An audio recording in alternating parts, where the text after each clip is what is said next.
Welcome to the Why Not podcast with me, Chrissy Hawkins. In a world where everybody asks you why, I'm here to ask why not. So sit back and relax or walk and listen and join me on this journey as we try to answer this never-ending question: what makes people say, why not? Hi guys, welcome back to Why Not. So today I am joined by regulatory affairs consultant in biopharma and also a sport horse breeder. So if you've not guessed who this is, I am being joined by Emily Fletcher. So I want to say welcome to the podcast, Emily. How are you? Hi, Chrissy. It's great to be here. I'm had a wedding last night, so a little bit tired, but other than that, everything's great. Yeah, I'm excited to chat to you about my life. I'm really excited to have you on here because obviously I know you through like Equitas and stuff like that, but I always feel like you're one of those people who's always doing something, and I'm just like, how are you able to do all of this? And also you have kids as well, and I'm just like, when do you sleep? A few hours each night. Yeah, great at multitasking. I kind of plan everything out in my head before I go do things, and I like to be busy. Busy keeps you out of trouble, Chrissy. I learned that from a young age. That's fair. So firstly, I suppose, tell us basically a little bit about who you are and what do you do? So, as you've already said, I'm Emily. I am a regulatory affairs consultant and I work in biopharma. So I have clients all over the world, which means that my hours can be, although I have core hours, I can work a lot of evenings if I need to, or early mornings or the weekends. So it's quite flexible to meet my clients' needs. And what I do, what does regulatory affairs do? It's a bit like one of my friends describes it as a Chandler Bing. They're there, but you actually don't really know what they do. So medicines and med device and all those things are very, very highly regulated. So basically, in a nutshell, and the most simplest forms I could put it is, I help clients and companies get licenses so they can sell their medicine. So everything from reviewing all the manufacturing, all the way to packaging, everything that's on the label, in the patient information leaflet in the box. Regulatory affairs has a hand in all of that, all the artwork, all the advertising. If there's any drug reactions, we have a hand in all of that. Basically, anything you can do. We're not quite the red tape guys that the quality are, but there's a few red tapes with us as well. On top of that, then, I am an anti-doping person. So I work for Sport Ireland as a contract role, and I do drug testing of athletes that are on the registered testing pool and everyone up the higher competitions and Olympics and stuff. And then I breed a few sport horses every year. I'm really, really invested and involved in show jumpers. I love show jumpers, and then also really blood horses that will go down the more event route. I've been riding since a young age. I think I was 8 or 9 when we moved over from England to Ireland, and just it's in the blood, and never managed to get out of it. Even when I had kids and that, I kind of stepped down a bit from the riding side. I don't do it as often anymore. So then I said, sure, look, the fields are there. I may as well keep them there. I don't want to sell them. They were good animals, and I progressed then into breeding for numerous years now. And were you riding before you came to Ireland, or was it something did you started when you came to Ireland? No, I started when I came over here, and the reason was I know the UK would be very expensive over there compared to what it was over here. So it was only when we came over here that it was kind of more affordable. So I started in Davern's Equestrian Centre in Clonmel under Mark Davern, who's actually still teaching. And it was amazing. And the stuff that we did there now, I don't know if you'd be allowed to do nowadays. There was lots of no stirrup work and having to hold your knees and legs away from the saddle and go around. And he knew if you dropped the outside leg down, he'd know straight away, and he'd be roaring at you, Emily, pick up that outside leg. And you were trying to sit there going around and trot with no stirrups, and it was hard, but yeah, it kind of set me up to be the rider then I was through my teenage years, and all the young horses and breaking of ponies and horses, and the hardier the better. I loved it. Now I've got more sense. I like things that have a leg in each corner. I like very blood horses, but nothing nasty. When you said, oh, no stirrup work, I was like, oh, there's a bit of PTSD in that. Remembering lessons and teachers would say that to you, I'd be like, no. Yeah, yeah. Oh, the burn. I actually, it's funny. I have someone who used to teach me when I go a bit younger now, works up in the yard that I keep my horse, and the amount of times, like, and she's lovely, but she'd walk past when I was riding. I'd be like, oh, it's like scared into the position. Sit up straight. Are you a sack of spuds? Oh god, yeah. And then I suppose we wouldn't be talked to now how we were back then. It didn't do me any harm. I loved the hardship of it all, but a lot of the words and the phrases and how they spoke to the kids wouldn't be acceptable now. One of my favorite ones actually that I distinctly remember, and look, again, it's something you couldn't say anymore. Now, this was a female teacher saying it, but she used to, in a way, tell you to sit up straight. She'd say, stick your boobies out. Oh, yeah. Saying that to a kid now. No, you wouldn't. No, you wouldn't get away with it. Yeah. But it's a very good directive, and it's very straightforward. It's very easy to follow. Yeah, 100%. Like clear directions and something that makes sense to the person. You can't really go far wrong with that. Yeah, exactly. So with the breeding, how did you get into that? My first horse, I got her when I was 14, and I always knew that I'd breed one off of her.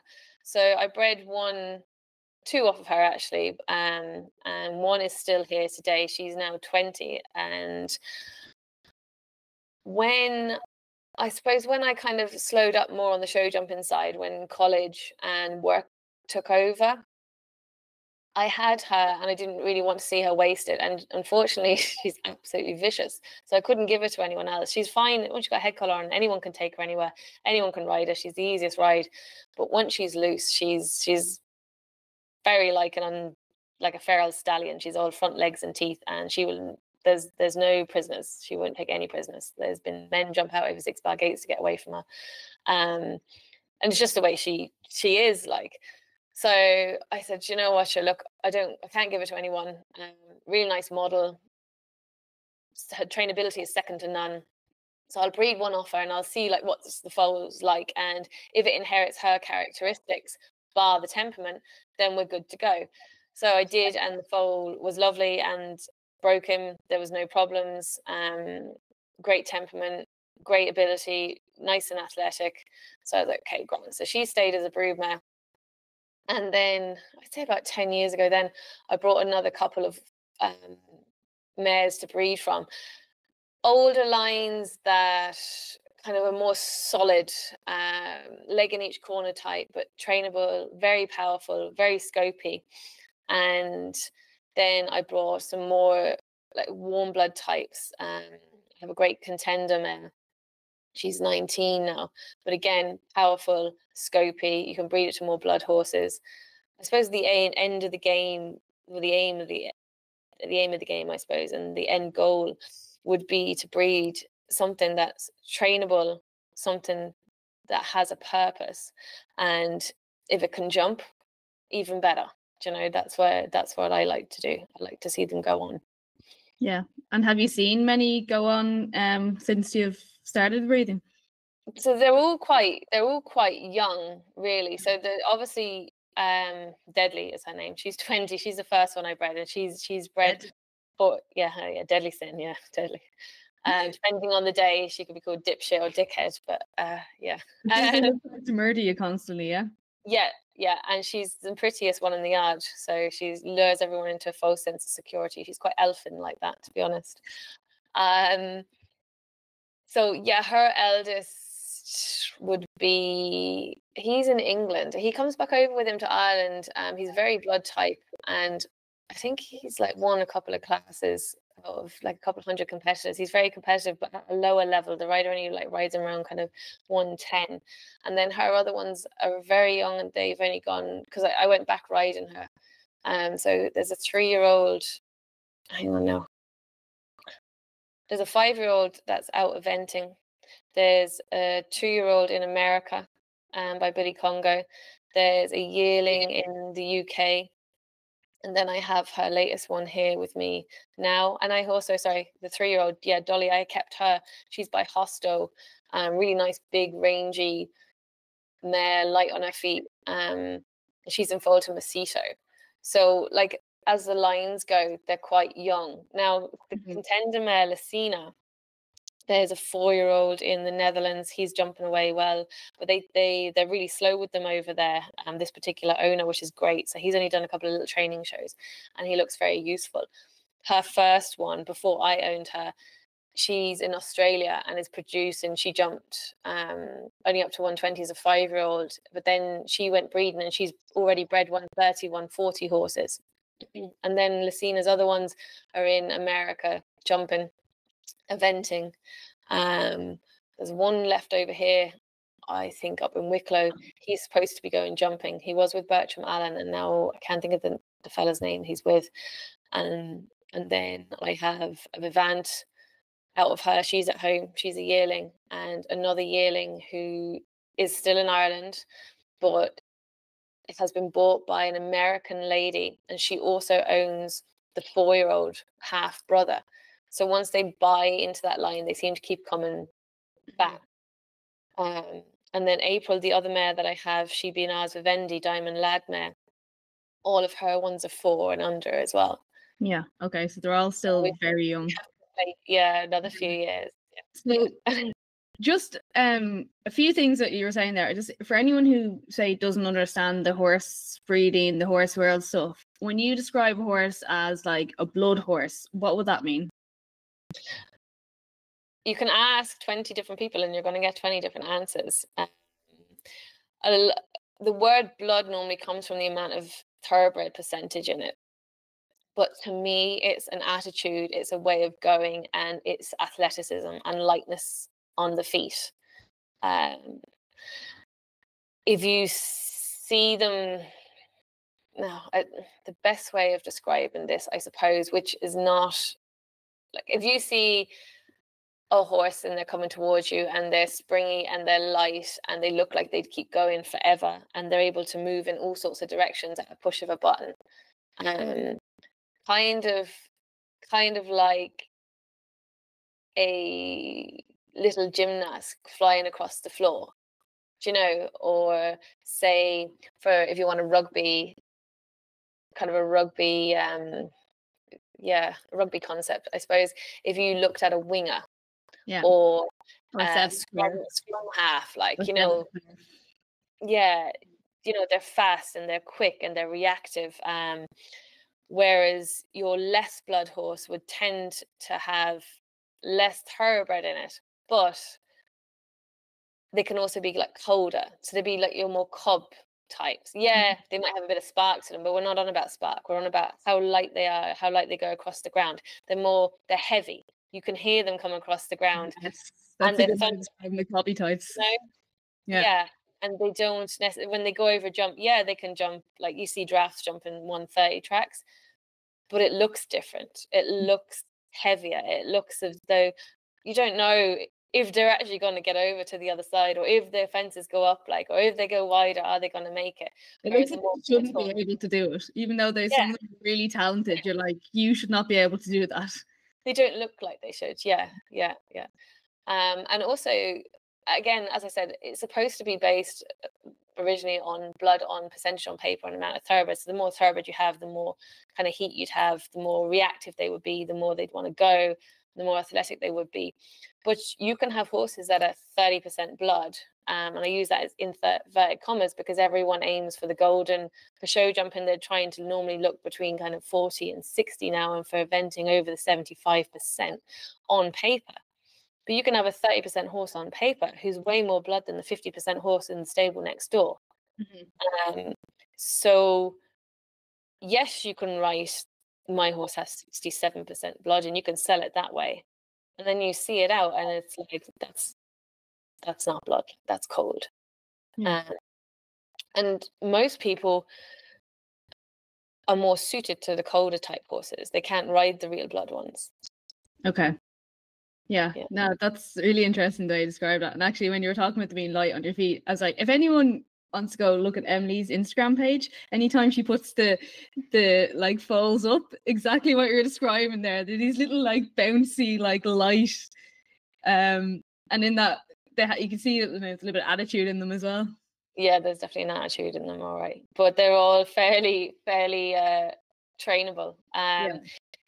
But even between my ones, so even if you see not the current lot, but the Vivant filly from last year, if you see a video of her next to some other foals and that, you're like, she just has something. She has this wow factor. And that can also be described as a bit of blood as well. Do you know, it's like it's a package. And that's why I'm saying if you ask 20 people, you're going to get 20 different responses of what they think blood is. And most people will say thoroughbred percentage, but it's not. It's so much more than that. Yeah, no, it's really interesting. It's fascinating because I see where you're coming from. Like, just because they have the blood doesn't mean like they have the percentage, doesn't mean they have like that attitude, that wow factor, the reaction, like, you know. Another thing as well, so I know we were describing there, and I was agreeing with you in the fact that like, oh, they're all too young. What age could you kind of start to see that progression or that training come to light? And you know what I mean? Like, when would you start seeing those horses maybe progressing into the high classes and stuff like that? Well, again, this is another how long is a piece of string question. And it depends on the type of the horse. So the Vivant filly out there, the yearling, I've been quite lucky. She's actually not big enough at the moment. She's actually really small. And just a bit of background, as I said, she's very, very well bred. She has everything. She was the most perfect foal. She's just not big enough at the moment. And I was offered quite a lot of money for her, and I turned it down. And he rang me again there recently, and I said, I'm so glad I never sold her to you because she's too small, and I'd be so upset if I sold someone a horse that it never grew. And then I went out to her today, and she's probably about 15 hands, so maybe I'll be all right. But you know, from her and her attitude and the way she moves now, there should be nothing stopping her going on and being a jumper or being a very, very good eventer from the way she moves and that. Unfortunately, like, a lot of people will jump them under saddle as 3-year-olds too much, or they'll loose jump them as 2 and 3-year-olds too much. And sometimes less is more. Yes, you need to see what you've got. I don't believe in these people saying leave them till 5. I don't see the benefit of not jumping a horse till 5. You've got it 5 years in the field, then you're feeding it. You've no idea like what it's going to do over a pole. And also the other hand of that is like, yes, jumping without a rider loose doesn't necessarily correlate with jumping with a rider, but you can see the attitude. You can see how quick they are with their legs. You can see, like, are they looking? Do they want to go down again? You know, is it interesting to them? Are they finding this fun? So it doesn't matter how talented the horse is. If they don't have those attributes, then there's no point keeping them if your aim is to have a jumper. So I think they should be jumped as 3-year-olds, just not much, just maybe once or twice, throw them down the chute, let them have a bit of fun, and then you make your decision. You can keep your best ones if you want to go show jumping, or that one might be more suited to an all-rounder type. And people forget, is like, the amateurs and all-rounders, they jump to a very high level. I'm not talking like your 70 centimeters. Amateurs jump 130, like 120, 125 in the finals. It's not like, you need something fairly talented to do that. Like, people say, oh, every horse can jump around 110. I've seen horses that couldn't jump around 110, even with trampolines. They just couldn't do it. So yeah, I think you do that as 3. You back them. I also don't believe backing them at 5 is a very good idea. So I'm going to be very controversial here. I know development of the skeleton. Like, I have a massive background in anatomy and physiology. I studied it for 4 years in college. But it's the overdoing it. It's what we and how we train nowadays I think is the problem. Like, I think if you leave some of these horses till they're 5, they're big, and they're strong and they know what they can do and they know what they can do with their bodies. And you're pulling them in out of the field, and yeah, you might have done a bit of handling with them, but they can become an altogether different beast. Whereas if you've got something as a 3-year-old, you just do it lightly, like, a few weeks, bit of long reining, out, walk it in hand, up and down the road, get it used to people, lie over it, up and down the yard, through the stable, along the road, walk, trot, canter around the arena. If you want to do a little fence, do a little fence. I do. Then throw them back out. Give them 8 weeks off. Bring them back in towards the end of the 3-year-olds. Do another couple of weeks work. Again, just road and track, straight lines. Throw them back out and bring them in as 4. Then you have, I suppose, the next controversial stage, which would be the 4-year-olds. Like, these 4-year-old classes are very, very big. Now, if the horse is good enough, they're going to jump it. But is it needed? Probably not. The amount of work that needs to go in to get them around those 110 tracks is a lot. So I'd say that's where you're, again, do a little bit of work with them. You need to know what you have, but do they need to go around a 4-year-old class? A lot of them don't. Some of them find it very easy and they don't need much training, and those ones, yeah, maybe. But a lot of people push them too much, and then you see them at 5 or 6-year-olds and they're lame. I was about to say that. I was like, is that going to, doing that at such a young age, does that give them more likely chance of like that lameness, injuries, retirements? Yeah, well, I just think it's the way they train them, Chrissy. They're pushed by, I don't know whether it's the social side of it, like, as in society side, I should say, societal side, not social side, the societal side, whether it's owners, or whether it's the need to be able to, you've got to have a high turnover of horses. It's numbers. Horses are a numbers game. They're not anything else. The more you have, the more money you can make out of them, because then if something goes wrong with 1 or 2, they're just collateral. Mm-hmm. And that's, unfortunately, the harsh reality. But business is business, and it's not to say they don't love their animals, but they do. It's just such a fine line. And I just think the training methods nowadays, when we broke horses back in the day, we weren't going around arenas for months on end. We weren't having them on walkers for months on end, or lunging them in lunging pens. You broke them and you went up the roads, and they did roads and tracks for weeks. And they learned to go forward, and they learned to be engaged, and they learned to go uphill and downhill. Now horses are on a flat surface all the time, and they're constantly on a bend. Yeah. They go from the walker to warm up, straight into the arena, trotted and cantered in circles, back onto the walker, chucked into the stable. And I don't know if it would be possible because there's so many variables, but I would love to see a study on like 2,000 horses where 1,000 are broken as 3-year-olds and just done as I described, your bare minimum straight line stuff. Yeah, get them into the arena, because they unfortunately need to know, what this is about. And again, you need to know what you've got. Are they going to be trainable? Versus someone that does it now on the walker, lunged on a tight circle normally, under saddle, circles in the arena, normally held down into a position that they really shouldn't be because they haven't learned to go forward yet. And then see what they're like as 5-year-olds. Yeah, because I would say there would be a lot of difference. I don't. It's, as I said, it's like a bit of a grey area. So I think for the young horses, when you're asking exactly when would you know, or when do you expect to see these coming through, it depends who's got them, how the horse is developed, and I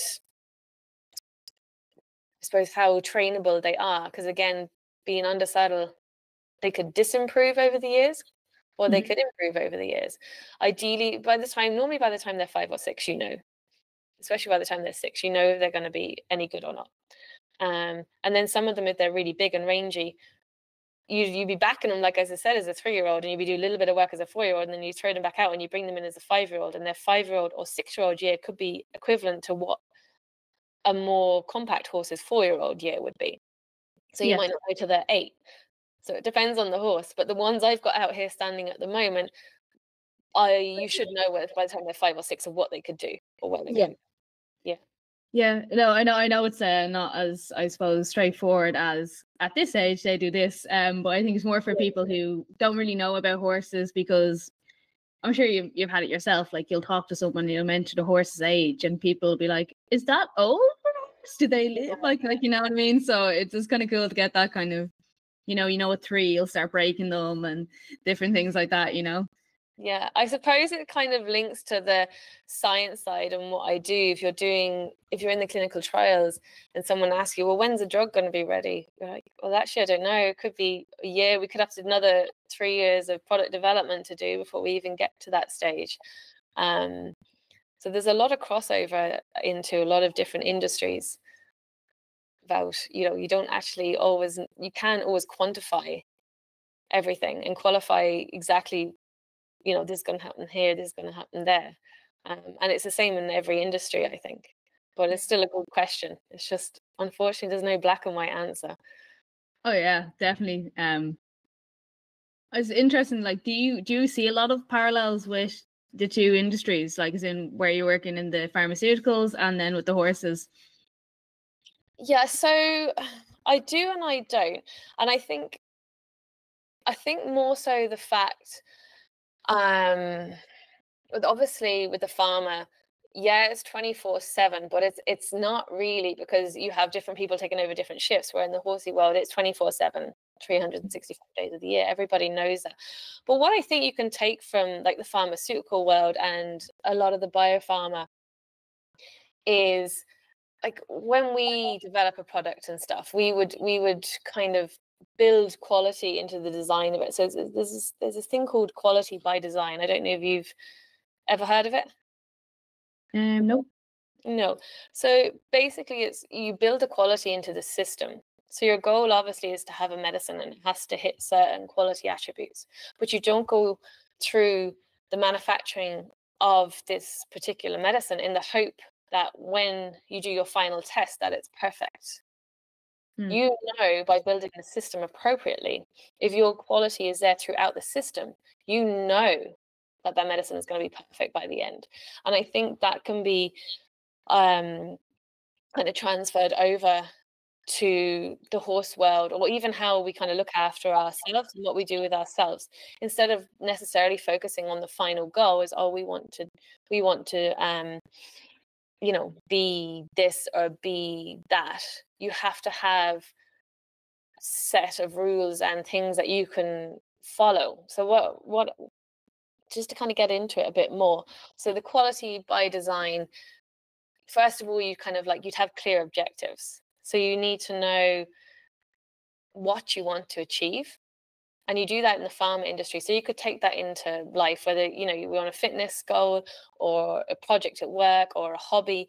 Like, you need clear objectives of what you want to do. It kind of helps you stay focused. Mm-hmm. And obviously for pharma, that would be written down. So you could write it down, I suppose, as a person. Then, like, your next step would be kind of understanding the process. Do you really understand the process of what you're doing? And again, I suppose if you're bringing it into your daily life, it's, you've got your goal, but you break it down into smaller, manageable tasks. You start understanding the steps that you need to achieve to get to that goal. And the thing that's not spoken about, I guess, in people's day-to-day life, or when people are coaching you, or I suppose when, from a lot of things I've heard, like I've heard people, about setting goals and breaking them down and how to get this and that. They don't necessarily talk about the potential challenges or risks. And I think this is where the Yeah. quality by design is a better model, even though it's pharmaceutical based. Well, I use it as pharmaceutical based. I'm pretty sure they probably use it in engineering too. But your risk management. So we have our objectives, we have the process, but what we have a risk management plan. We'd be identifying the obstacles that prevent you from reaching the goals, and then you have to develop your strategies to mitigate the risks. So I'm guessing, like, it's not really spoken about as much in the coaching side of things. So I want to run a marathon. That's my goal, right? how achievable is it? Like, what are the small steps to get it? Am I better saying I want to run a marathon, or am I better instilling in myself, I am a runner? And then I go run 5 minutes and 10 minutes and 15 minutes, whether it's duration or whether you want to do distance or whatever you do. Those are your little steps. That's the process. Your objective is a marathon. Your process is your training. Yeah. But what's your risks? Like, if I ask you, I want to be a marathon runner, I want to go run a marathon. What are my risks? Injury straight up is one of them. So if I say to you, risk management in pharma is identifying potential obstacles that could prevent you from reaching my goals. So injury, obviously one, but think a little bit outside the box. I think a potential risk is not having the time to do it, because marathon running takes a hell of a lot of time, especially when you get to the end of it. Yeah, time.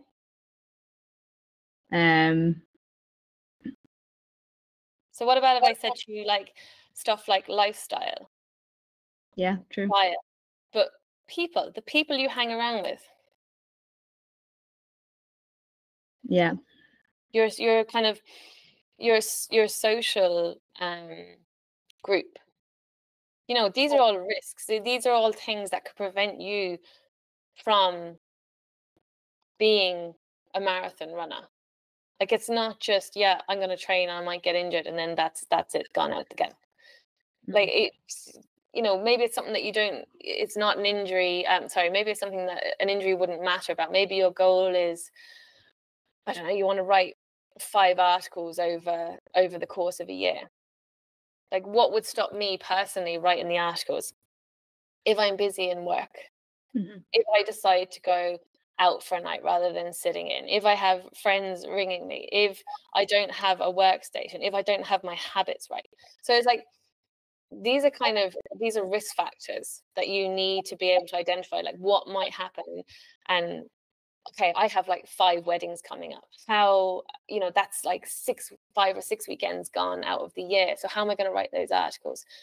I've identified that the wedding is a risk because they've taken a full weekend, and that's when I'm going to write my articles. I'm going to write my articles on a Friday, but there's now 6 weekends that are gone, or 5, whatever. Then I need to strategize, right? So those few days, I'm going to write my articles on the Thursday. So you need to be like proactive and be adaptable, which is a real.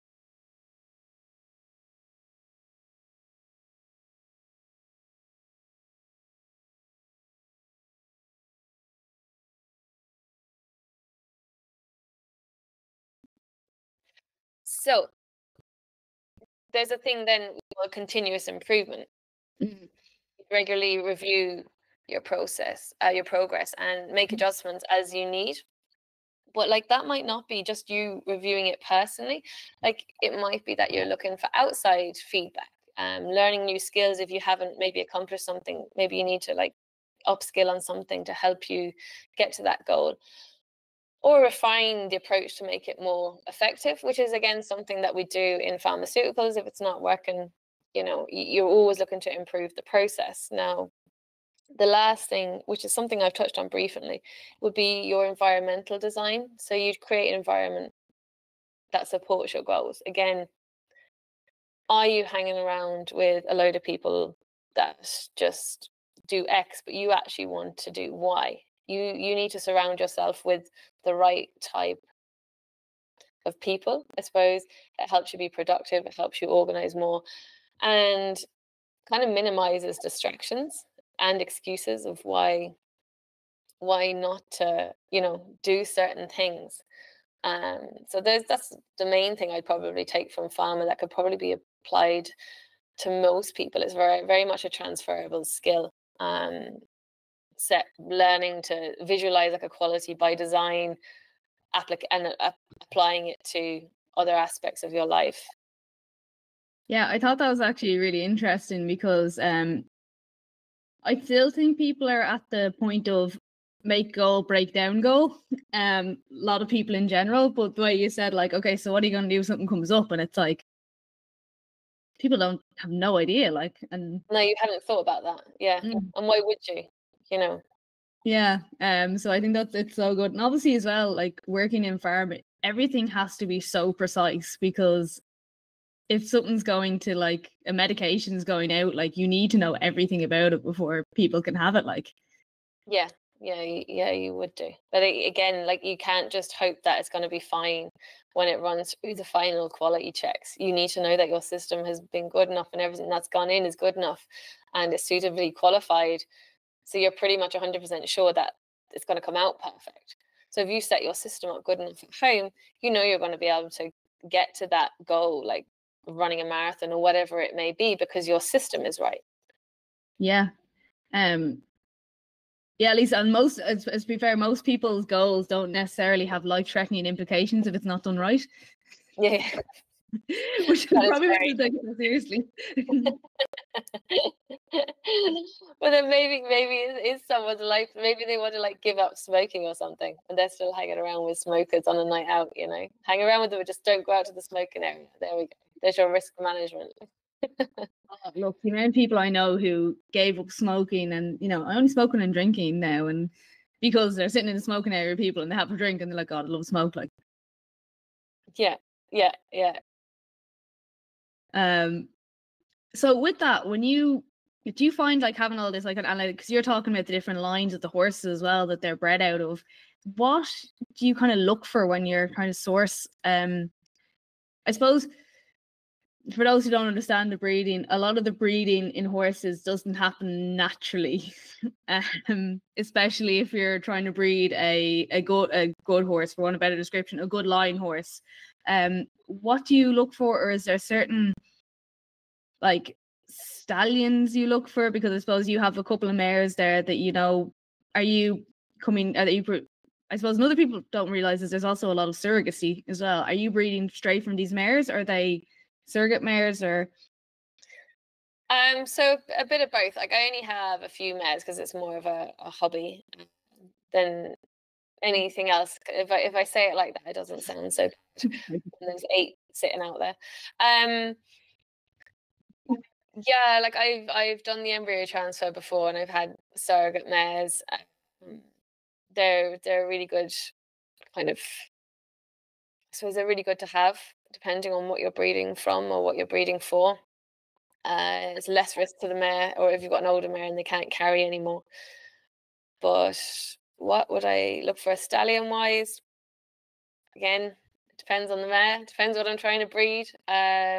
My main aim though is that the stallions are pretty correct conformation wise. Again, I like a blood stallion, but I will use a coda stallion if it looks to have a lot of other attributes that I like.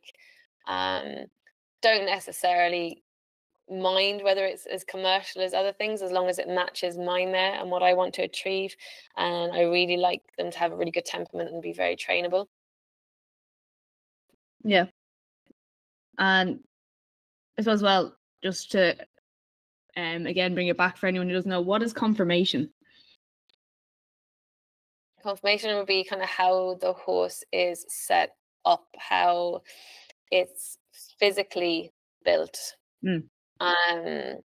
So whether its legs are straight or whether its hoofs are pointing out left or right, whether it fits, if you drew a square box around it, or whether it fits into a rectangular box, or whether it's hocks, which is at the back of the horse's legs, whether they touch together when they shouldn't or not.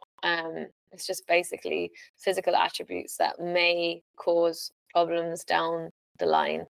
Yeah. No, it's funny, because I know all these words and I'm like, I just need to explain them for others. But yeah, of course, yeah. Yeah, no, it's interesting, because again, I suppose I really like, the reason I want to explain all these is because I think people don't understand the level of depth that goes into, like, horse breeding, or like pretty much everything to do with horses. Like, it's so technical. Yeah, it really is, and it's actually become even more technical. One of the jumpers, the owners has one of mine out on the continent. They use all apps for their training of their horses. So when they go out, the horses will have heart monitors on them, and they also have, like, applications on their phone, or I don't know if they have the watches on themselves or whatever, but it tells them how long they've been walking and trotting and cantering and different things, and they integrate that into their training systems. Wow. You know, not seen as much over here, but yeah, that's what they're doing over there. So it's really good, I think, to know all this stuff, because I said it to someone the other day, and I was on a business call. I was like, you only know what you know, but that doesn't mean you should be afraid of what you don't know, or ask people about stuff that you don't know. You know, you should always try to upskill. There should always be a trajectory. I don't believe people should be necessarily content or feel they should be content with how they are right now, because I think as humans, we all want to be safe and secure in that. But once you're in that safe space and you are secure and you are happy in a certain, you know, as happy as certain people can be, then you're looking for more. And I think sometimes it's like, oh, but sure, you're not happy with what you've got. And I'm like, it's okay to want more. Doesn't mean you're unhappy, you know?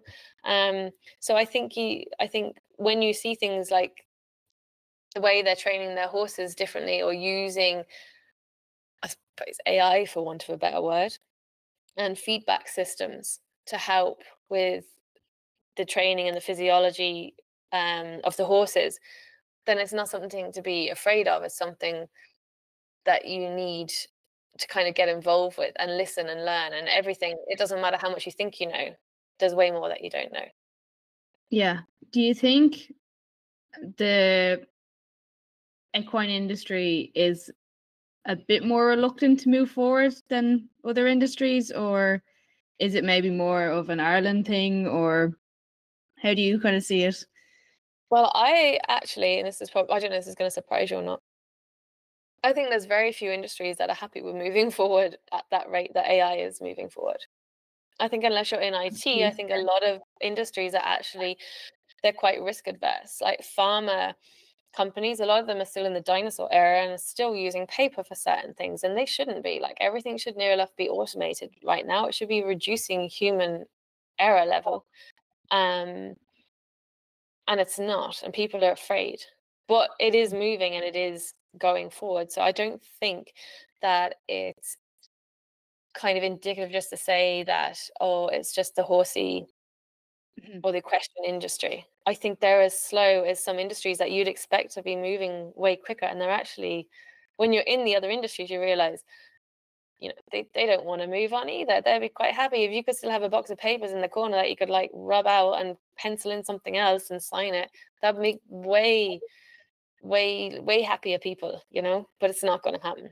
We've gone past those lines. And as I said again, I was in a business meeting the other day, and I said to the person I was helping them with their business development, and I just said, like, for every minute you decide you don't want to do this, you're going to be a week behind. If you wait a week, you're going to be a month behind. If you wait a month, you're going to be a year behind. I was like, and you're never going to be at the forefront. You keep telling me you want to be at the forefront, but you can't be there until you accept that you only know what you know, and you need to go out and find out what you don't know and not be afraid of it. Like, oh, what, I don't know enough about it. Jesus, don't we all know we all know nothing really, when you think about it. We know very little. That to me is a cop out. I don't know much about it. I don't know how it works. So I'll go learn. Yes. That's something that's come up a few times actually in podcasts or even discussion with my parents. And I'm just like, well, go find out how to do it. But yeah, I know it's difficult, but you have to like Google, right? Yeah. And not only do we have Google, you now have ChatGPT. And if you don't understand something, it will break it down. Like I've often asked, I'm not great. Like I'm good with IT, but I wouldn't be good at, say, writing scripts or writing. You know, I can write a prompt, no problem, because I know what I need to get out of these AI tools. But if you ask me to write a script into software or something, I'm like, and I'll use Google, and then I'll use Excel help, and I'll try to do it that way or whatever, or anything, because again, Excel is still used a lot in pharma industries. In fact, probably way more than it should be, but that's another day. then you go into ChatGPT and I say, I need to write a script because I need to do this. And it'll tell me, this is the script, copy and paste this. And I'll copy and paste that in. And then I'm there, that's grand, like it works perfectly, but I don't understand it. So then if you can go back into ChatGPT and say, break that down and log it for me, and it'll tell you exactly what each part of that script does. So there's literally no excuse. No excuse for not knowing. You don't need to ask someone anymore. What do you think the reluctance is for people to move forward and start employing like AI? Because they don't understand it, and they don't know how to program it. They don't understand where it's getting its information from, and they don't. Yeah, I think it's just a lack of understanding, and there's a lack of control. You can control what it does because we're not building the systems. But if you're building your own, like language models, then you'd understand it, and I don't think you'd have a problem as such.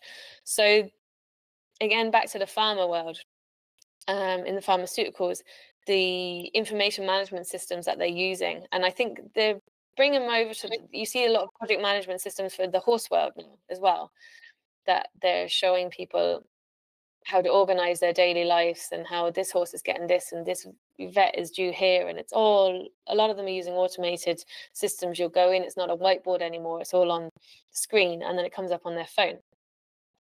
And it's the same type of thing in pharmaceuticals, but there's new companies now implementing these management systems, and they're advertising jobs, and it's not just 1 or 2 jobs per country. There's like 10 to 100 jobs per country. So it's coming in, and it will be available, and everyone's gonna, I suppose, have to get involved. I think that the major problem is are you being fed biased information when you get it out? Like, are you able to ascertain whether that's actually correct or not? So if I ask it a horse question, I know it's going to give me a correct answer because I have enough of a background to say, no, like, you're just talking shit, like you've pulled that off some wiki page or something that someone else has wrote in the Notion either. Same with reg. If I often do it, I'll write in a question saying, what variation is required to change this particular part of the manufacturing process? And it'll come back and it'll say, you need a type 1A or a type 1B. And I'm like, no, I need the category. And I'll have to point it to the document. So someone who doesn't understand the industry or the questions they're asking might not realize that you're not getting the right information. And I think that's probably a big fear.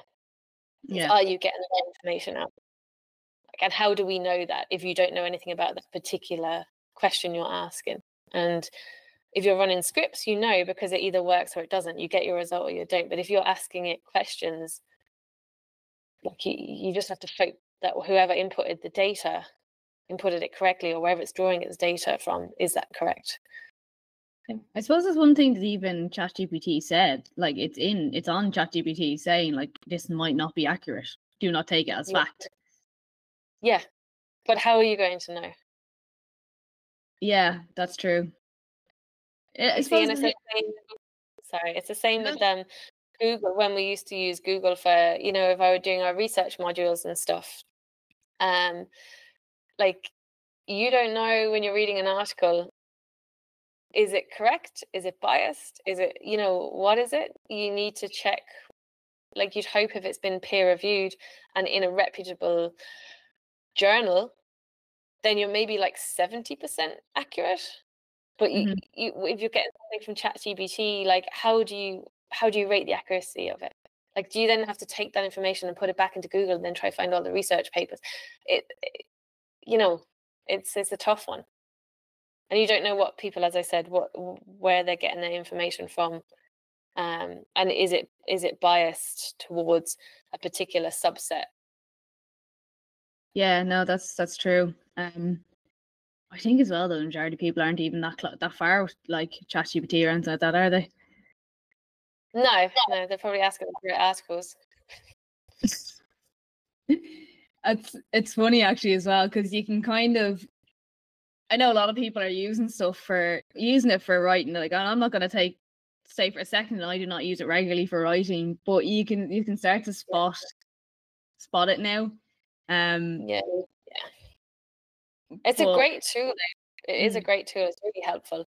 I often use it to help edit stuff. I'll write something and then I'll just like, I just need this a little bit more this way.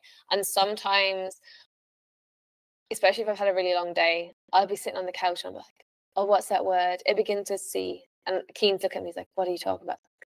He's like, yeah, but what's the rest of the sentence? I was like, this is it. And he'll just say the word.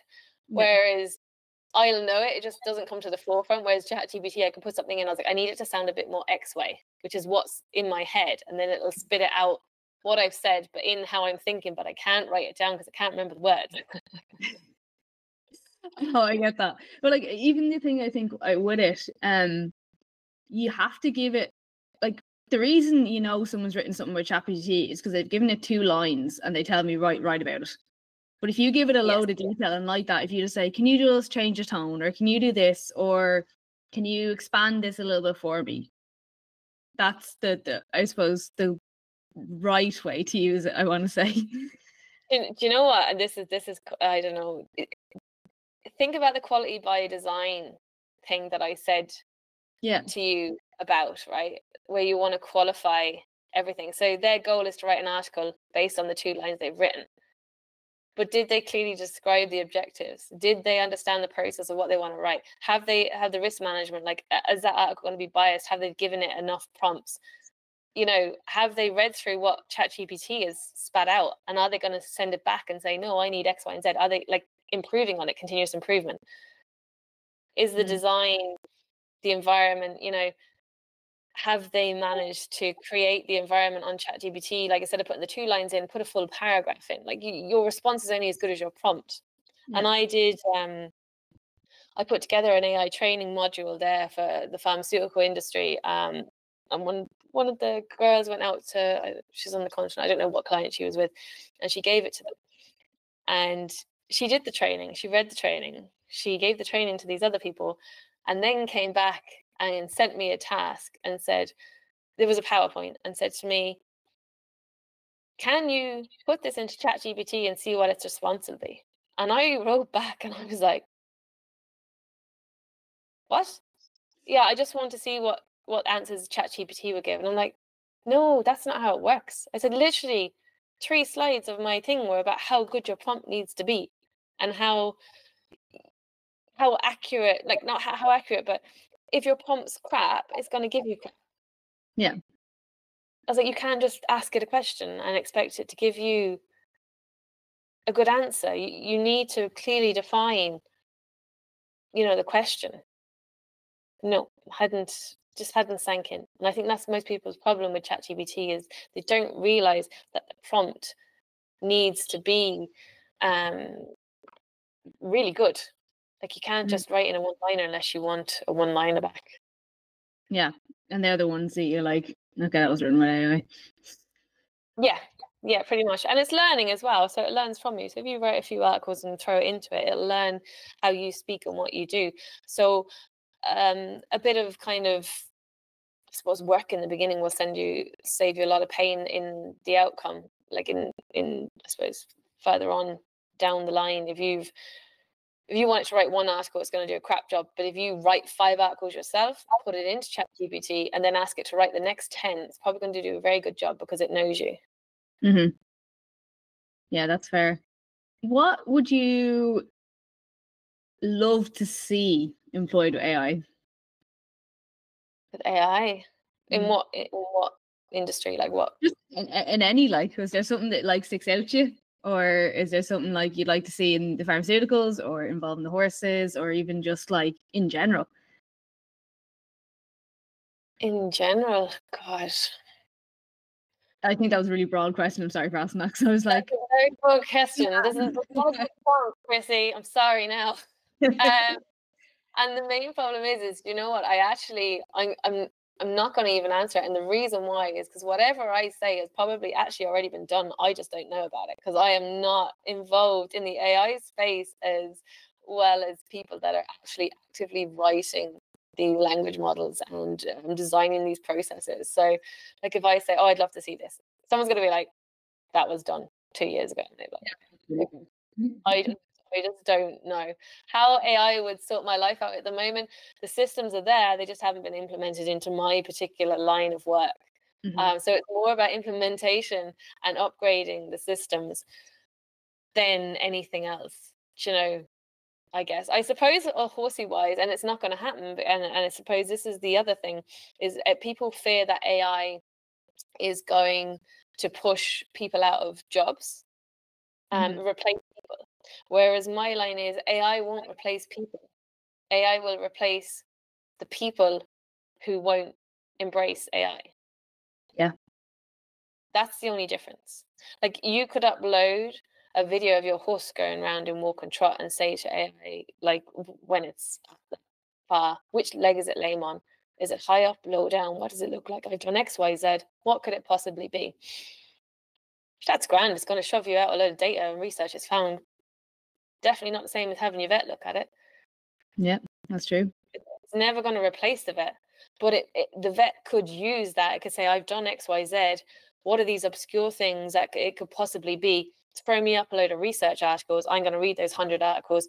There might be something that sticks out, might help you with a differential diagnosis. And what I mean by that is, for people who don't, I suppose my background is qualified in sports rehab. So your differential diagnosis would be if you have a symptom, but what is the cause of that symptom?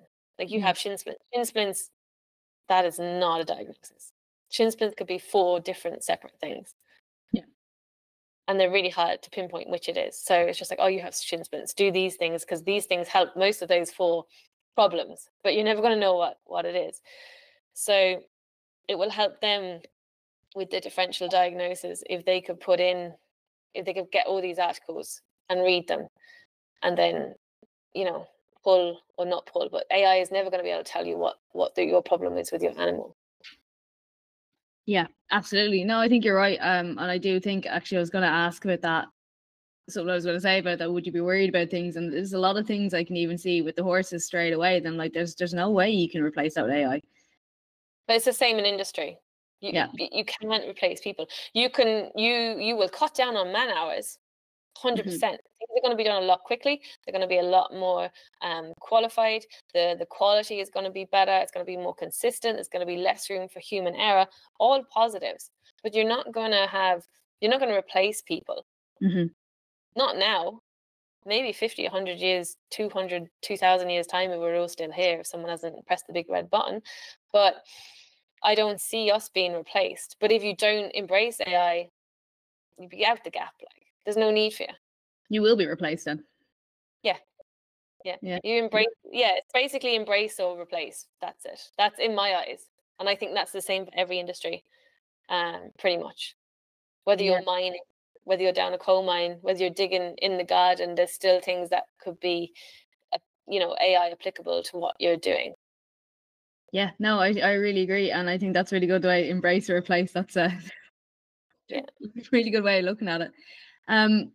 I think that's pretty much everything I have to ask you, Emily, except the one question that I always ask people at the end of the podcast, and I didn't put this in the email earlier purposely.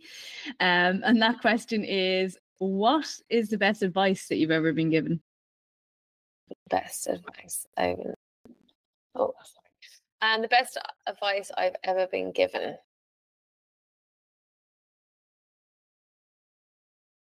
I just think life is short. That's just, life is short.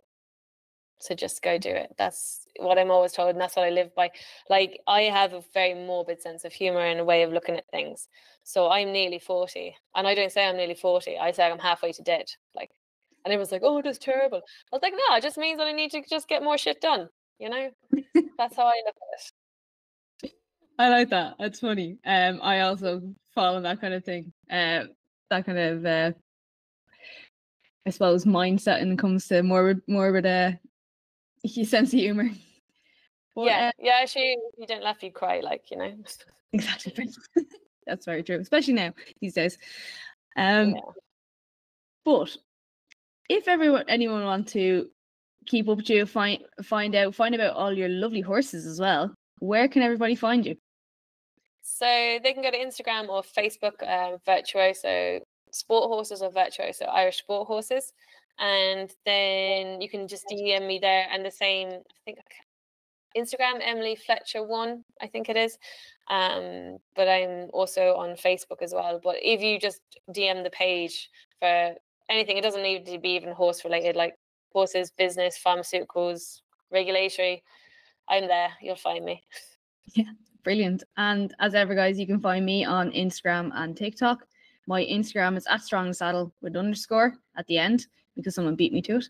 And then my TikTok is @strongthesaddle without the underscore because I got there first. And then my website is www.chrissyhawkins.com. So yeah, I just want to say thanks again for joining us today, Emily. Thanks so much. We'll have to do it again. It's been great. I really do appreciate everybody who listens to this podcast. So if you please could help me with the algorithm and leave a review on Apple Podcasts or Spotify. And even, if you want to reach out and suggest topics for me, I'd be delighted to hear from you. Drop me a DM on Instagram or TikTok. And thanks again for listening.